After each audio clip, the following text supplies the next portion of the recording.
La campagne présidentielle dans cette ferme géante du Salon de l'Agriculture. Aujourd'hui, c'est Marine Le Pen, la candidate du Rassemblement National qui arpentait les allées. Fabien Recker avec Samia de Chir.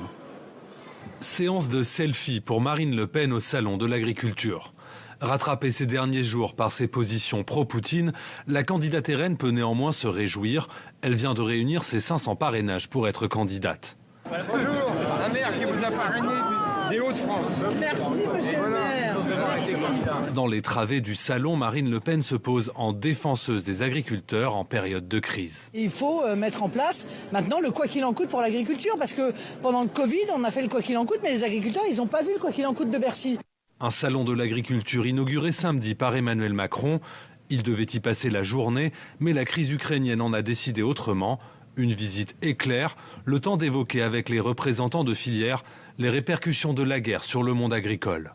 De manière certaine, il y aura des conséquences.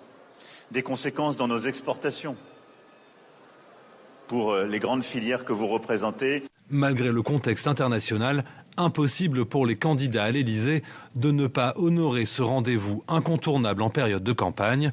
De Fabien Roussel à Valérie Pécresse, tous promettent de lutter contre la hausse des prix de l'énergie et multiplient les appels à la souveraineté alimentaire. Avec la crise russo-ukrainienne, la ferme France doit nourrir les Français. Difficile pourtant pour ces candidats de faire entendre leurs propositions. La guerre en Ukraine menace d'étouffer encore un peu plus une campagne électorale déjà éclipsée par le Covid. Si nous passons à côté de cette élection, eh bien, nous aurons une situation de conflit social permanent à l'issue de cette crise et de cette guerre en Europe. On ne peut pas priver les Françaises et les Français du choix qui doit être le leur. Jeudi, ce sera au tour de Yannick Jadot de se rendre au chevet des agriculteurs avant Éric Zemmour vendredi. Qui parle à la France rurale? Comment parler aux agriculteurs avec cette guerre à 1000 km de Paris? Voilà le thème de notre premier débat avec Jean Garrigue. Bonsoir Jean Garrigue. Bonsoir. Historien, président du comité d'histoire parlementaire. Vous publiez La tentation du sauveur, histoire d'une passion française. C'est aux éditions Payot. Nicole Ouvrard, bonsoir. Bonsoir. Bienvenue à vous aussi. Vous êtes directrice de rédaction du groupe Réussir Agra. J'accueille également Alain Chatriot. Bonsoir. Bonsoir. Bienvenue. Vous êtes professeur des universités à Sciences Po, historien, auteur de La politique du blé, crise et régulation d'un marché dans la France de l'entre-deux-guerres, publié par le Comité pour l'histoire économique et financière. Mathieu Croissando, bonsoir Mathieu. Bonsoir Thomas, merci bonsoir à tous. Merci d'être là à mes côtés dans cette chaude ambiance du salon de l'agriculture. Je commence avec vous Alain Chatriot. On vient de voir les images des candidats. Pourquoi leur passage au salon de l'agriculture, elle est évidente, ma question, ça reste un enjeu important? Alors, c'est un enjeu de campagne parce que ça leur permet d'être visibles médiatiquement et ça leur permet aussi de, à la fois, se confronter à des questions qui sont des questions importantes pour l'avenir, la souveraineté alimentaire, les enjeux environnementaux, mais ça permet aussi de se confronter pas seulement aux producteurs, mais à l'ensemble du monde rural. Et de ce point de vue-là, si le nombre des agriculteurs professionnels, des exploitants agricoles ont très fortement diminué, le poids électoral de l'ensemble du monde rural et de l'ensemble des personnes impliquées dans les questions agricoles et alimentaires reste considérable. Et donc, au moment d'une présidentielle, mais même lors des années qui ne sont pas des années à présidentielle, c'est toujours un moment de visibilité très forte parce que le poids électoral n'est pas qu'un poids simplement quantitatif lié au nombre d'agriculteurs. Oui, et puis évidemment, il y a une concentration, c'est-à-dire qu'on peut quasiment croiser tous les métiers du secteur agricole dans un espace réduit, même si le lieu est imposant. Nicole Ouvrard, vous l'avez dit, il y a de moins en moins d'agriculteurs en France. Un premier chiffre source au ministère de l'Agriculture, le nombre d'exploitations a baissé de 21% en 10 ans. On est à un peu moins de 390 000 exploitations. Mais effectivement, le secteur pèse encore beaucoup sur notre économie, on peut dire ça? Oui, alors effectivement, on a perdu 100 000 agriculteurs en 10 ans. Donc effectivement, c'est très important. Pour autant, le monde agricole, alors, ça, ce sont les agriculteurs, on va dire, professionnels, en activité. Mais on a les retraités qui comptent aussi beaucoup. On a aussi tous les gens qui travaillent dans le monde agricole, les organisations agricoles, les industries agroalimentaires.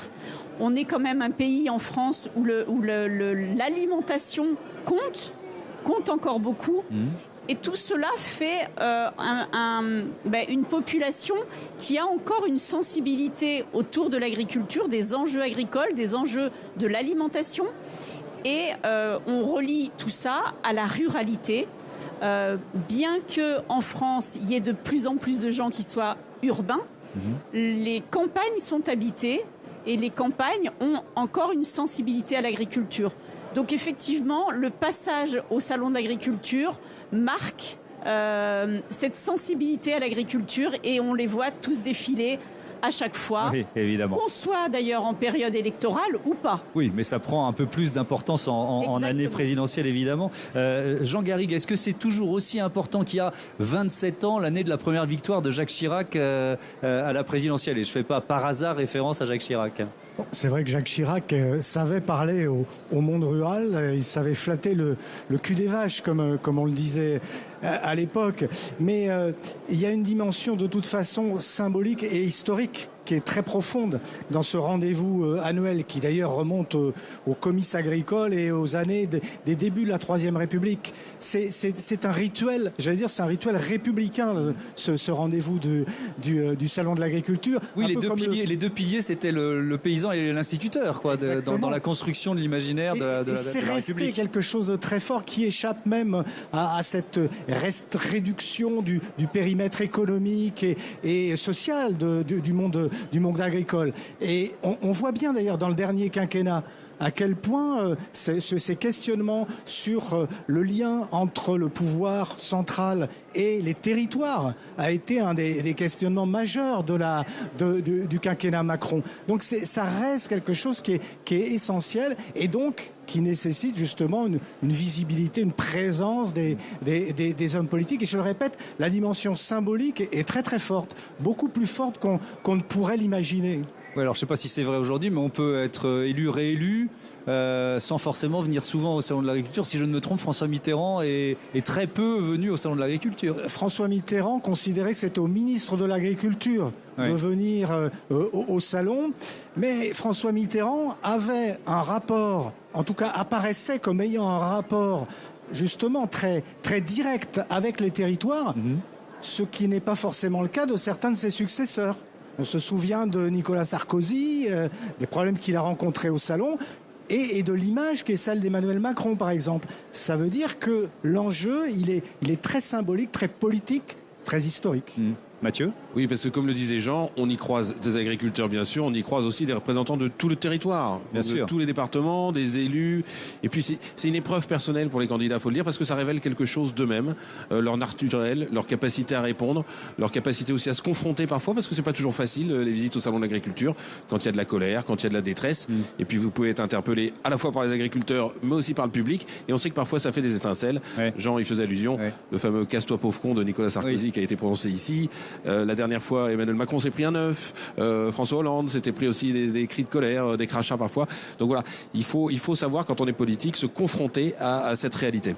Alain Chatriot, alors c'était pas le cas cette année, puisqu'Emmanuel Macron, à cause de la guerre en Ukraine, est resté 2 heures. Mais il y a en plus une espèce de surenchère depuis quelques années à celui qui reste le plus longtemps. Oui, alors ça, c'est beaucoup pour les images et effectivement pour le relais médiatique qui cherche souvent aussi les petites phrases, et c'est vrai que le salon a pu donner lieu à quelques petites phrases hélas mémorables. Mais il n'y a pas que cette dimension-là. Il y a bien sûr cet enjeu symbolique, cet enjeu de relais médiatique, en particulier en campagne, mais il y a aussi une autre dimension majeure qui est, pour les équipes des candidats, c'est aussi un moment de confrontation à l'ensemble des acteurs du monde agricole et rural. Et de ce point de vue-là, il ne faudrait pas ne penser que aux images à côté, en particulier des bovidés qui font souvent l'image d'affiches. Ça veut dire quoi ? Ça veut dire qu'il y a de l'info qui remonte, il y a des revendications qui remontent. Il y a y compris de la confrontation, parfois pas simple, mais il y a des vraies confrontations, parce que il faut toujours se rappeler qu'il y a aussi dans la confrontation au monde agricole tout un enjeu de politique publique à l'échelon national, à l'échelon aussi européen et international. Et donc pour les équipes de campagne, c'est aussi des moments de rencontre, de confrontation avec le monde syndical, mais pas seulement. Un mot là-dessus, Nicole Ouvrard ? Oui, en fait, ça se prépare. Toutes ces venues au salon se préparent. C'est-à-dire que ils passent, ils savent dans quel stand ils doivent passer. Oui, ils ne déambulent pas au hasard. Exactement. Et dans quasiment tous les salons, il y a des petits salons privés en fait derrière les stands. Oui. Ouais. Et donc il y a des moments privilégiés pour parler avec chacune des interprofessions, avec chacun des responsables. Donc en un temps record, il y a une discussion très constructive, très efficace qui est organisée et ça, que ce soit pour tous les candidats. Alors, une question centrale, qui est, Mathieu, aussi vieille que le salon de l'agriculture. Y a-t-il un vote paysan? Comment votent les agriculteurs? On en a dit un mot déjà. C'est difficile de répondre à cette question parce qu'ils sont pas très nombreux, les agriculteurs. Quand on prend, ne serait-ce que pour faire des échantillons, des sondages, quand vous avez une population d'agriculteurs exploitants de 400 000 à peu près, selon les chiffres de l'INSEE, c'est un peu compliqué. Alors, je dis 400 000. C'est vrai que ça a beaucoup baissé, on l'a dit, depuis 40 ans. Mais on peut y ajouter évidemment toutes les familles, tous les gens qui côtoient l'agriculture de près, y compris par exemple les 250 000 ouvriers agricoles, mais que l'INSEE ne range pas dans la catégorie des agriculteurs, mais dans la catégorie des ouvriers par exemple. Ouais. Donc on voit que c'est un peu différent. En gros, quand on demande aux agriculteurs comment ils se positionnent eux-mêmes sur un axe gauche-droite, ils se placent traditionnellement, sous la Ve République et même avant, à droite et au centre droit. Selon la dernière édition du baromètre agricole Ternet Datagri, en décembre dernier, ils étaient seulement 6% à se classer à gauche, 2% à se classer à l'extrême gauche et tout le reste était au centre, 30%, à droite 46% et à l'extrême droite 16%. C'est donc un échiquier politique très déformé par rapport au reste de la population. Après, est-ce que ce fort tropisme à droite induit un vote pour l'extrême droite? C'est quelque chose qui avait été craint, redouté ou espéré par d'autres, mais en 2017, on disait alors que Marine Le Pen ferait des très gros scores. Ça n'a pas été vérifié dans les urnes. Là, selon la grande étude Ipsos pour Le Monde, quand on regarde un peu comment votent les agriculteurs, ils disent leur intention de voter pour Emmanuel Macron et pour Éric Zemmour, et pas du tout pour Marine Le Pen. En gros, elle est loin derrière. Et Valérie Pécresse dans tout ça? Alors, Valérie Pécresse, on pourrait se dire c'est naturel parce que la droite, généralement, le candidat de droite faisait 60% du vote des agriculteurs. Mais c'est pas forcément la préférée, selon le même baromètre dont je vous parlais, celui Ternet pour Datagri. Valérie Pécresse n'était pas du tout, par exemple, pendant la primaire des Républicains, la préférée. Et puis, il y a une certitude, en tout cas, c'est que beaucoup d'entre eux, des agriculteurs, ont été déçus par le quinquennat d'Emmanuel Macron. Un petit tiers considère qu'il a tenu ses engagements à moitié seulement. Un autre petit tiers qui les a assez peu tenus et pour un plus d'un quart, pas du tout. Oui, on l'a évoqué rapidement avec Jean Garrigue, le président sortant qui a un petit souci avec les agriculteurs. Il paye son image de président des villes parce qu'on sait qu'il a été notamment plutôt bien élu dans les centres urbains.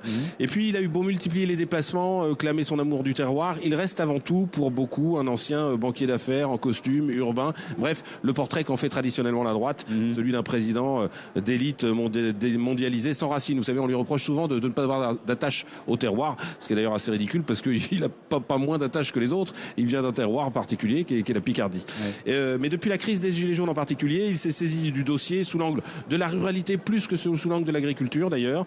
Il a confié le ministère à un de ses plus fidèles, Julien de Normandie, tellement fidèle d'ailleurs qu'il pourrait bientôt être remplacé, Julien de Normandie, parce que à la faveur d'un remaniement le temps de la campagne électorale, pas sûr que ce changement de tête du coup de dernière minute soit particulièrement apprécié. Oui, effectivement, c'est pas forcément le meilleur moment. Nicole Ouvrard, ça vous faisait réagir? Oui, tout à fait. Alors au niveau, je vais préciser quelques éléments concernant le vote des agriculteurs.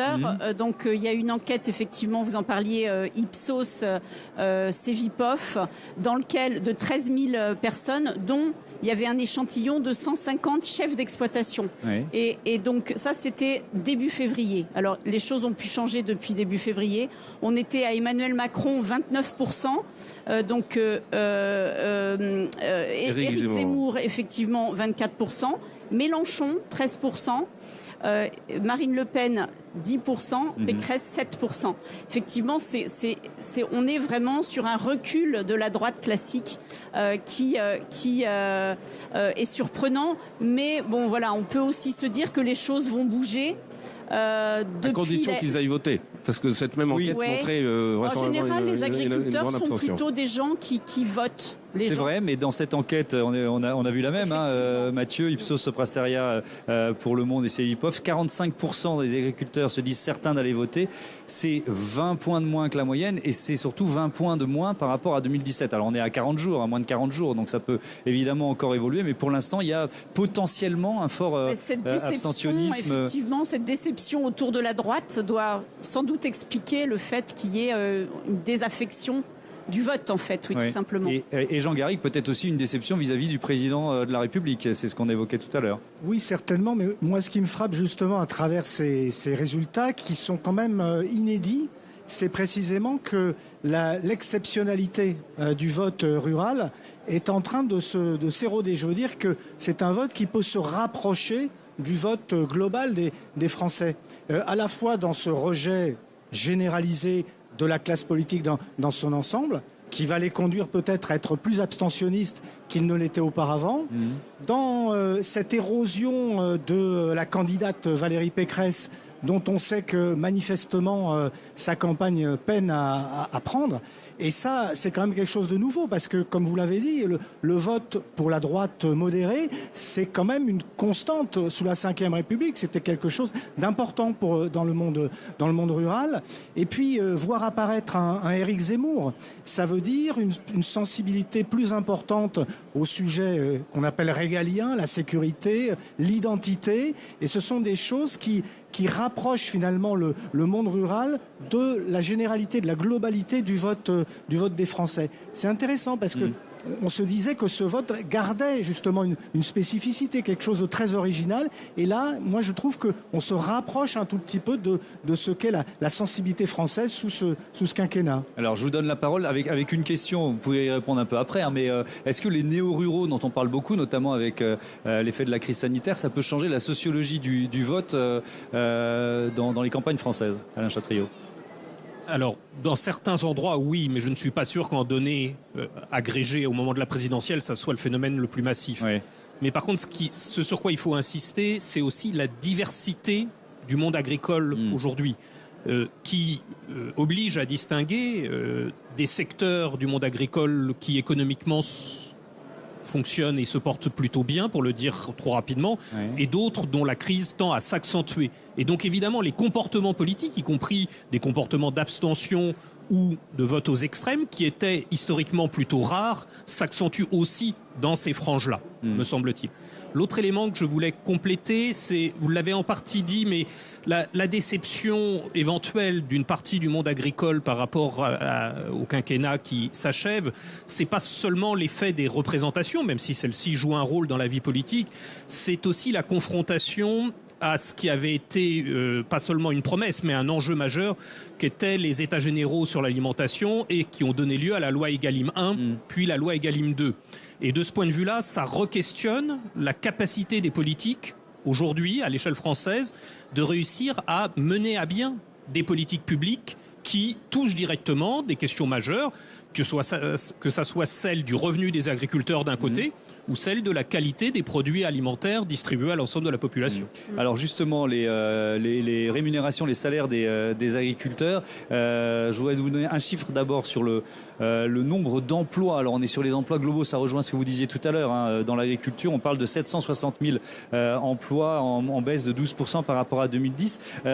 Nicole Ouvrard, il y a, je crois, un ménage agricole sur 5 qui est sous le seuil de pauvreté en France aujourd'hui. Comment évolue finalement la rémunération des agriculteurs en ce moment? Alors, il faut toujours faire attention quand on parle de rémunération des agriculteurs. Il y a des chiffres qui ont été lancés quand on parlait on va dire de 300 € par mois. On ne parle pas, il faut pas le lier à un salaire, il faut pas le comparer à un salaire, on va dire, parce qu'effectivement l'exploitation agricole peut vivre et ne pas se rémunérer et pour autant pouvoir vivre de son métier. voyez, il faut faire attention à ce chiffre-là. Mais malgré tout, est-ce qu'on parle d'un appauvrissement des agriculteurs en tendance? On a des secteurs agricoles, comme vous disiez, on a des secteurs agricoles qui sont vraiment en difficulté. Le secteur agricole le plus en difficulté, c'est l'élevage bovin viande, où là, on a des grandes difficultés profondes, régulières, et effectivement, cette question de la répartition de la valeur sur toute la chaîne est profonde, est vraiment profonde. On a peu d'interlocuteurs, peu de transformateurs, et puis des agriculteurs qui n'ont plus de pouvoir sur les prix. Et ça, c'est un vrai problème. Alors, effectivement, les viticulteurs, ils ont connu des grandes difficultés. Aujourd'hui, ça va mieux. Les céréales, c'est pareil. Dans les années 2000, grosses difficultés. Aujourd'hui, ça va mieux. Mais on est sur une fragilité parce qu'il y a les aléas climatiques. Certaines années se suivent avec des aléas climatiques différents mais systématiques. On a eu des inondations, on a eu des sécheresses. Donc en fait, on est sur des exploitations qui sont fragilisées économiquement parce qu'en insécurité. Et là, en fait, c'est ça cette difficulté. Il faut réorganiser une certaine sécurité par l'assurance, par en fait des prix ou une organisation sur la rémunération ou des contractualisations pluriannuelles. Ce sont les objectifs d'Egalim 2. Alors, donc, je vais reprendre la main parce que ça nous ramène. Alors, ce sera le thème de notre second débat tout à l'heure, Alain Chatriot, mais je voudrais quand même vous entendre sur la question du blé et de l'impact de cette guerre en Ukraine sur la situation des agriculteurs, de certains céréaliers. Je ne sais pas quel peut être l'impact sur les agriculteurs français. Par exemple, il y a la question du blé, il y a la question des engrais aussi. On est relativement dépendant des engrais qui viennent de l'étranger. C'est un impact contradictoire si on le regarde en ce moment, en pleine guerre d'invasion de l'Ukraine par la Russie. Parce que les cours mondiaux ont tendance à s'apprécier. Et de ce point de vue-là, la production de céréales en France est un des points forts de l'agriculture française et qui a eu tendance à s'accentuer.